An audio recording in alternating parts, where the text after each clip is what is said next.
Hi viewers வணக்கம். நம்ம சேனலுக்கு முதல் முறையாக வரணும்னா சேனலை சப்ஸ்கிரைப் பண்ணுங்கள், பெல் ஐக்கனை கிளிக் பண்ணுங்கள். அப்போ தான் நான் போகிற வீடியோ உங்களுக்கு தொடர்ந்து நோட்டிஃபிகேஷன் வந்துட்டுருக்கும்.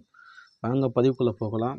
இந்த பதிவு என்னன்னாக்கா, குழந்தை பாக்கியம் இல்லாதவங்களுக்கு இந்த பதிவு பயனுள்ளதாக இருக்கும்னு நான் நம்புகிறேன். இது ஆண்களுக்கு உண்டான பதிவு. முந்தைய பதிவு பெண்களுக்கு உண்டான பதிவு சொன்னேன்.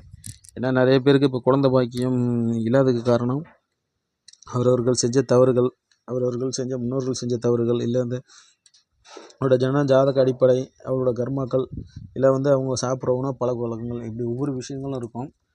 என்னன்னாக்கா, போன பதிவுகள் பெண்களுக்கு பற்றின விளக்கங்கள் எல்லாம் சொல்லியாச்சு. இந்த பதிவு ஆண்களுக்கு பற்றின விளக்கங்கள் சொல்ல போகிறேன். நிறைய பேருக்கு குழந்தை இல்லாத காரணம் இன்றைக்கி மது ஒரு காரணம். ஆல்கஹால் நிறைய பேர் இன்றைக்கி அதை பயன்படுத்துகிறாங்க. மது ஒரு காரணம். அதே போல் அவங்க சாப்பிட்ற சாப்பாட்டில் இரும்பு சத்து குறைபாடுகள், சுண்ணாம்பு சத்து குறைபாடுகள், புரதச்சத்து குறைபாடுகள் இதெல்லாமே இருக்கும். ஏன்னா இந்த விந்தணுங்கிறது புரதம் நிறைஞ்சது, புரோட்டீன். இந்த புரோட்டீன் அதில் இருக்கணும் சரியளவில். அதே போலனாக்கா இரும்பு சத்து அதே போல் இருக்கணும். அப்படின்னா வீரியம் அதிகமாக இருக்கும். அதே போல் சுண்ணாம்பு சத்து, எலும்பு சத்து, கால்சியம் இருக்கணும். இது மாதிரி விஷயங்கள்லாம் அதில் இருந்தால் தான் என்னக்கா அவங்களுக்கு ஒரு வீரியத்தை கொடுக்கும். அது நிறைய பேருக்கு இன்றைக்கி அந்த மருந்து அருந்துறவங்களுக்கு அது இல்லை. சரியா பேர் நரம்பு வளர்ச்சி நிறைய பேருக்கு இருக்குது. அதே போல் அந்த சிறு வயசு சில கை பழக்க வழக்கத்தால் அதெல்லாமே குறைஞ்சிருது. இன்றைய தலைமுறை என்னென்னு பார்த்தாக்கா, குழந்தை பாக்கியம்லாம் நிறைய பேர் அதே ப்ராப்ளத்தோடு சுற்றிட்டுருக்காங்க. முக்கியமாக ஆண்கள் இந்த மது பழக்கத்தால் வீணாக போனதுனால அவங்களுக்கு நிறைய பிரச்சனைகள் வந்துட்டுருக்கு. அதாவது உடம்புல நம்ம சாப்பிட்ற சாப்பாடு, காய்கறிகள், உணவு பழக்க வழக்கங்கள் தான் நம்ம சாப்பிட்றது அங்கே செரிமானமே உடம்புல ரத்தமாக பிரியும். அதை சாப்பாட்டுக்கு பதிலாக ஆல்கஹாலே எடுத்துகிட்டு இருந்தாக்கா உடம்புல கெமிக்கல் தான் அங்கங்கே போய் சேரும். அப்போ உடம்புல தேவையான நமக்கு எதுவுமே உற்பத்தி ஆகாது. அதெல்லாம் என்ன சொல்கிறேன், மது பழக்கத்தை நிறுத்திடுங்க. இந்த ஆன்ம குறைபாடு இருக்கிறவங்களுக்கு தான் இந்த மருந்து நம்ம கொடுக்குறோம். மருந்து வேணுங்கிறவங்க நம்மளை கான்டாக்ட் பண்ணுங்கள். கொரியர் உண்டு. ஏன்னா மருந்தோட விலை 1500 தான். மருந்து வேணுங்கிறவங்க மட்டும் நம்மள்கிட்ட கேளுங்க. ஏன்னா 100% வேலை செய்யும். மருந்து ஆன்ம குறைபாடு சரி செய்யும். நீண்ட நேரம் உங்களுக்கு எஃபெக்டை காட்டும். அதுதான் இந்த மருந்தோட வேலை.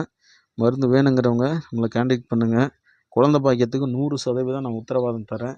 நான் சொன்ன பழக்க வழக்கங்களாம் நிறுத்திட்டு, இதை ஆன்ம குறைபாடு இருக்கிறவங்க, நரம்பு தளர்ச்சி இருக்கிறவங்க, ஆண்கள் எல்லாமே இதை தொடர்ந்து நீங்கள் நான் சொல்கிற மாதிரி இதை நடைமுறைக்கு கையாண்டுட்டு வந்தீங்கன்னா உங்களுக்கு குழந்தை இல்லாமல் எத்தனை வருஷம் குழந்தை இல்லாமல் இருந்தாலும் அந்த குழந்தை பாக்கியம் உங்களுக்கு கரெக்டாக இருக்கும். அதே போல் தூக்கம் இல்லாமல் மன அழுத்தத்தில் இருக்கிறவங்களுக்கு இதை என்னக்கா கடைப்பிடிக்கணும். ஏன்னா நல்லா தூங்கணும், மன அழுத்தம் இல்லாமல் இருக்கணும். அப்படின்னா தான் நல்ல உடல் ஆரோக்கியமாக இருக்கும். மன அழுத்தத்தில் இருக்கிறவங்களுக்குலாம் பெரும்பாலுமே நல்ல ஒரு உறவுகள் ஒரு ஸ்பரிசம் எதுவுமே இருக்காது.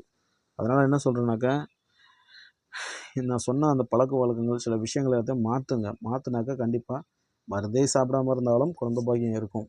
இதை மாற்றிட்டு நீங்கள் மருந்து சாப்பிட்டீங்கன்னா இன்னும் சீக்கிரம் குழந்தை பாக்கியம் இருக்கும். அதுதான் நான் சொல்ல வரேன். ஏன்னாக்கா குழந்தை இல்லாமல் இருக்கிறவங்களுக்கு எத்தனையோ கோயில் குளம் போய் கையேந்துறாங்க, போகிறாங்க வராங்க, நிறைய ஹாஸ்பிட்டல் அலையிறாங்க. ஹாஸ்பிட்டலில் ட்ரீட்மெண்ட் எடுக்கிறேன், 2 லட்சம் 4 லட்சம் அப்படி இப்படின்னு சொல்லி நிறைய செலவுகள் பண்ணிகிட்ருக்காங்க. கோயில் குளத்துக்குலாம் போய் அங்கேயும் தொட்டில் கட்டி போடுறாங்க, வினதெல்லாம் வைக்கிறாங்க. அதே போல் ஜோசியக்காரங்கிட்ட போய் தோசம் பரிகாரம் என்னமோ நிறைய கழிக்கிறாங்க. அது அவங்கவுங்க மனசு சம்மந்தப்பட்டது, விருப்பப்பட்டது. என்கிட்ட என்ன சொல்கிறாங்க, 1500 மருந்து தரேன், இந்த மருந்தில் சரியாகும்னு நான் சொல்ல வரேன்.